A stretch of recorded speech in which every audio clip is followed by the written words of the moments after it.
Deixa eu falar um pouco da coisa da educação. Fala, e depois eu vou... O filho do Bolsonaro, o Eduardo Bolsonaro, deu uma entrevista onde ele diz que o projeto deles é o Estado mínimo e que tem que privatizar todo o sistema educacional e dar um cheque para as famílias que têm dificuldade. Por que esse modelo não funciona? Primeiro, falar sobre isso.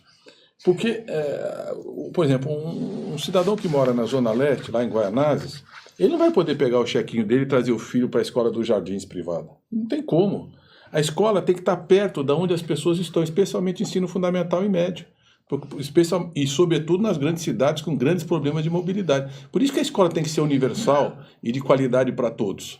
E ela tem que estar em todo o território nacional. Não funciona esse modelo e já há uma farta literatura que isso é um desastre para a educação brasileira. Então, segundo, o general vem...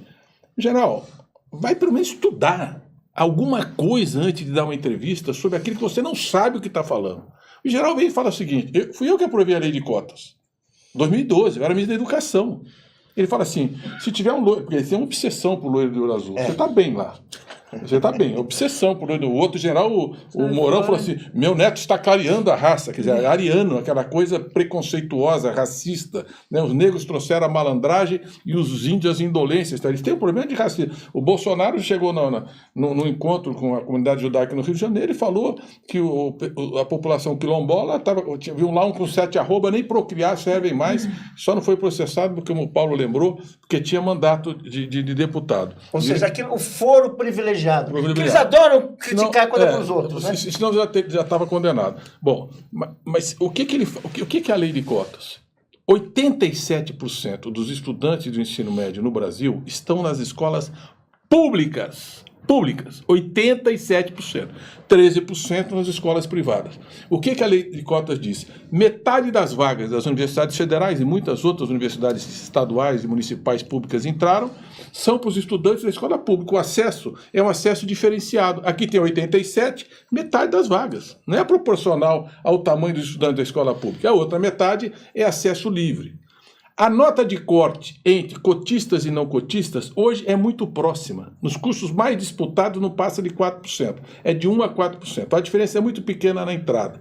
E aí ele fala assim, agora vai ter meritocracia. General, já tem pesquisa da Unicamp, universidades estrangeiras, várias universidades federais. Os alunos, os estudantes, quando terminam os cotistas e não cotistas, o desempenho é o mesmo nas universidades federais. No ProUni, os cotistas têm um desempenho superior aos não cotistas. E no FIES um pouco abaixo. Porque primeiro ele escolhe a pública, depois o ProUni e depois o FIES, que é reembolsável. Então o desempenho já a meritocracia está superado esse debate.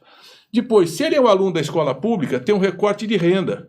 25% das vagas são para os estudantes de baixa renda. Ele pode ser loiro, pode ser olho azul, pode ser o que for. Se ele for da escola pública de baixa renda, pobre, ele tem preferência.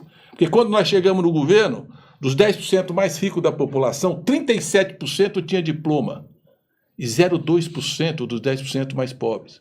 Essa é a desigualdade verdadeira, expressa no acesso ao ensino superior. Nós passamos de 3.400.000 estudantes para 8.100.000. Colocamos 5 milhões a mais. E um entre cada 3 estudantes está na universidade pelas políticas públicas ProUni, FIES, Enem e a expansão das federais, dos institutos federais, que o Haddad teve um papel extraordinário. E a coisa mais bonita, em 2015, 35% dos formandos eram o primeiro da família que tem um título de universidade. É isso que essa elite não permite. Foi assim que a dominação histórica desse país se exerceu. A impossibilidade dos mais pobres ascenderem através da educação e terem as mesmas oportunidades de acesso à educação. E os negros é proporcional ao peso da comunidade negra no Estado e os índios também. É proporcional dentro das cotas, é um acesso diferenciado. Por quê? Porque desigualdade social não é discriminação racial, são 2 problemas que nós temos que enfrentar. Nós fomos o último país a abolir a escravatura. Então, se você pegar no local de trabalho, salário, representação, hierarquia, em todas as estruturas da sociedade brasileira, há uma desigualdade racial. Você supera isso com ações afirmativas, como foi a experiência dos Estados Unidos. Durante um período da história, você faz uma ação afirmativa, depois você pode retirar isso daqui a alguns anos. Nós aumentamos em 287% a presença dos negros nas universidades. E se vocês tentarem retirar nós vamos lutar muito. Demorei 13 anos, nós demoramos para aprovar essa lei.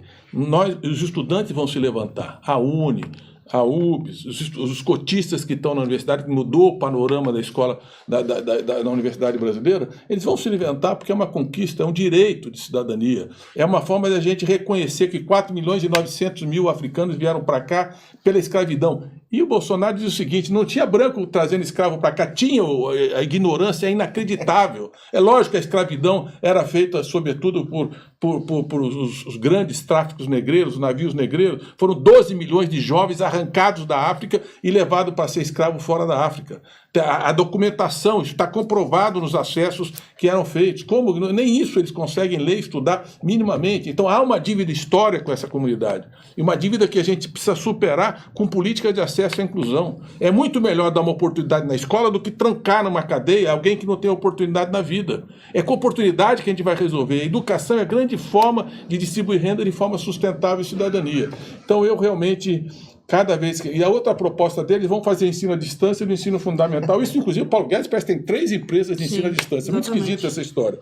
Mas é uma aberração tão grande essa proposta, acabar com a escola, com a merenda, com o uniforme escolar, com a convivência, com o ambiente. E com o professor. E com o professor. E o que os pais fazem com as crianças, né? Que os pais trabalham. É ensino privado.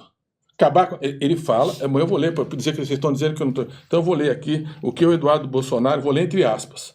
Tá, e vou deixar aqui à disposição 247 para fazer uma matéria para botar depois aqui. Então ele fala o seguinte, o filho do Bolsonaro. Deixa eu botar aqui exatamente o que ele fala. Ele fala, entre aspas, entendemos que o Estado deve ser mínimo. Eduardo Bolsonaro. Entendemos que o Estado deve ser mínimo, garantido a segurança do país e a saúde. Na educação, é possível ser privada. E quem não reunir condições financeiras para pagar, receberia uma bolsa do governo para escolher a escola ou universidade privada que entender ser melhor. O que a iniciativa privada faz, apresenta resultados mais positivos, então defendemos esse modelo. Primeiro, é mais um ignorante. Não é verdade. Os melhores desempenhos do ensino médio são os institutos tecnológicos federais, que são públicos, tanto no PISA, que é o exame internacional, como no Enem. As melhores notas são escolas públicas. 94% da pesquisa brasileira é feita nas universidades públicas. As melhores universidades ranqueadas no mundo, em todos os rankings, são públicas. Então, pelo menos vai estudar antes de falar em tanta barbaridade, especialmente no dia do professor. E o difícil de debater com quem estudou é que vocês não têm argumentos para discutir. Por isso que o Bolsonaro foge do Haddad. Não consegue enfrentar uma discussão de mérito. Vira pó se discutir assuntos que dizem respeito à vida da população.